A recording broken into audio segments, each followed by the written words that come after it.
If you are one of the people who is interested in playing Star Citizen but don't yet have enough information to convince you to actually go ahead and buy the game, you probably have quite a few questions. In this video, I am going to give you 7 pieces of information that I think you need to know before you buy the game.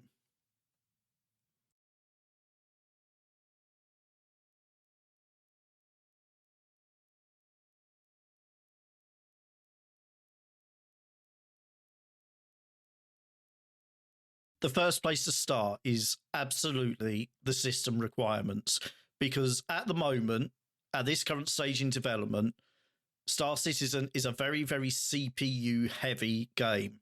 And there's a lot of people who try to play the game and their rigs just aren't quite good enough.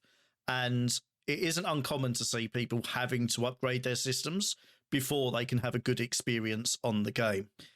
The current minimum requirements, as shown on the RSI website, are as follows. Windows 8 64-bit or Windows 10 Anniversary Update 64-bit.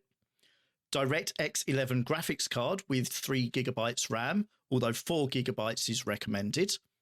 A quad-core CPU with AVX instructions, Intel's Sandy Bridge processor and AMD's Bulldozer processor, or newer, and 16 GB of RAM. It is also very much recommended, as with many games these days, that you install Star Citizen onto an SSD.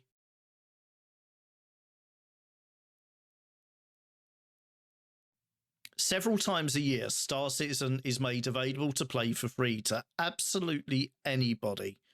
This usually takes place around certain in-game events such as Invictus and Intergalactic Aerospace Expo, but also occasionally RSI will just provide a free fly just because they need to test a few things, or there's a couple of new ships come out that they want to build up some hype for. A free fly is exactly how I got into the game. Back in May 2022, I took part in a free fly, and within a week, I had made my first pledge. It's a great way to try out almost all the ships available in-game at the time, and you really do get a good feel of the types of gameplay and the community as a whole.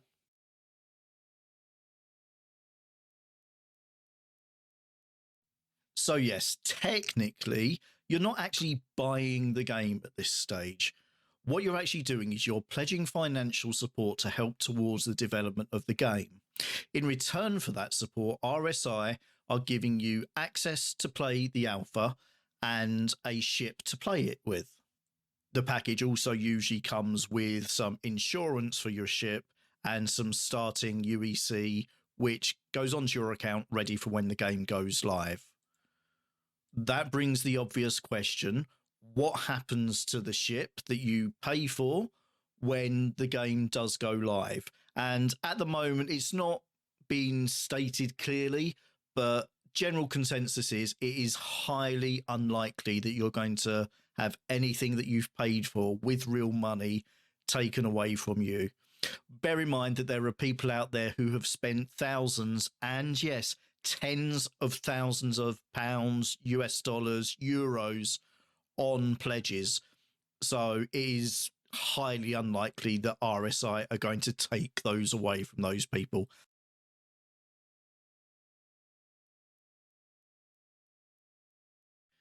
As much as it does pain some people, the game is still in alpha. It's a long development process. There's a lot of new technology being added. It's a very ambitious game, so RSI are taking their time to get this right.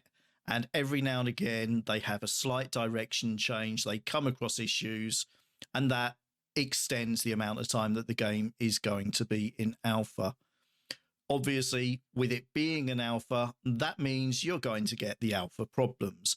There are bugs. There's features that aren't yet implemented.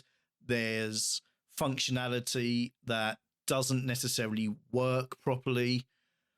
All these are things that you need to keep in mind, because if you are going to play the game while it's in alpha, you are going to encounter problems. Nobody gets through more than a couple of sessions without something somewhere going wrong. So if you can't really deal with those kind of problems, playing an alpha on a regular basis is probably not the right thing to do. I would still suggest that you take part in free flies so that you can keep an eye on the progress.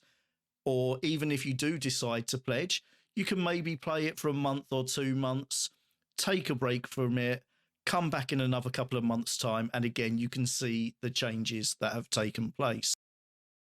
Also, one really key feature that hasn't yet been implemented is a tutorial.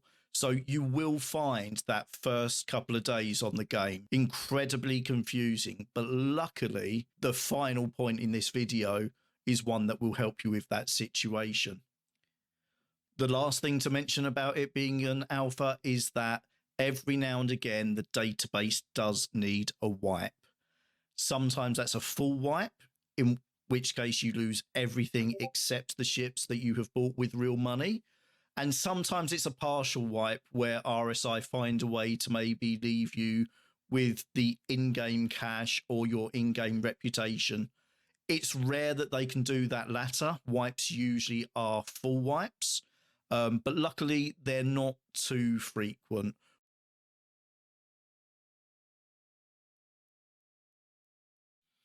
When people ask what kind of game Star Citizen is, you'll get some people will say it's a space simulator. Some people will say it's an MMO in development. They're all right, but that doesn't really cover it all. Star Citizen is a sandbox game. You are very much free to choose how you play it right from the start.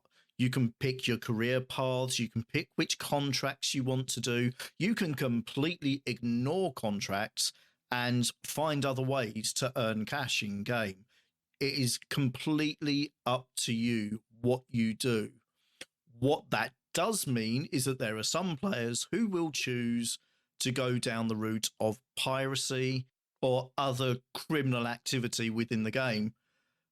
All playstyles are valid, and CIG will at some stage determine what they consider to be griefing, but that will be a very, very limited amount of activities. So again, be ready to have other players ruin what you're doing in game. It is going to happen. It is part and parcel of it being a sandbox universe. And if you really don't think you can deal with that, again, you might need to consider whether this is your kind of game. It may be better if you play it with other people to help counter the activities of other players.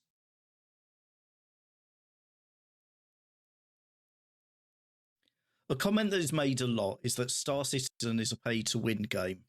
That, quite simply, is not true. First of all, there's nothing to win. This is not a battle royale or FPS game where you're competing to be the top team or player at the end of a match. It's not a sports game where you can spend money to buy packs, which may get you better players. While yes, there is absolutely an element of competition and conflict with other players, at the end of any session, you're not looking at a leaderboard or a trophy. And second, yes, you can spend more money and get bigger and better ships. And with that does come advantages. But that doesn't necessarily mean you have the skills to use them in the best way. And certainly at the moment, as previously stated, not all functionality exists for every ship. In fact, some of the most expensive ships are not even implemented in the game at all. Typically, the highest priced ships are multi-crew.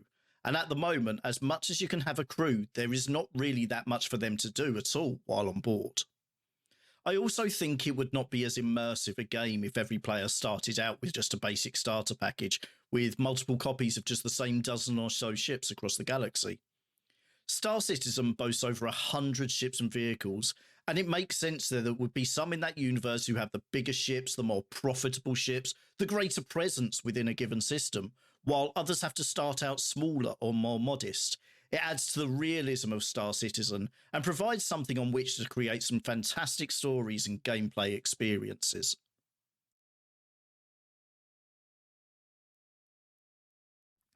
The final point I want to make in this video is that I don't think I've ever come across a game with as supportive a community as Star Citizen. Even before you decide if you want to play the game, you can make inquiries on Reddit, you can watch YouTube videos and Twitch streams, or you can create an account on the website and ask questions in the main forum, Spectrum.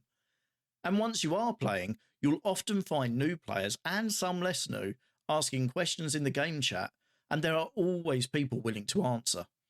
For new players, there is even a section on the RSI website where you can search for an existing player who has signed up to be a guide and get guidance on all the aspects of playing Star Citizen.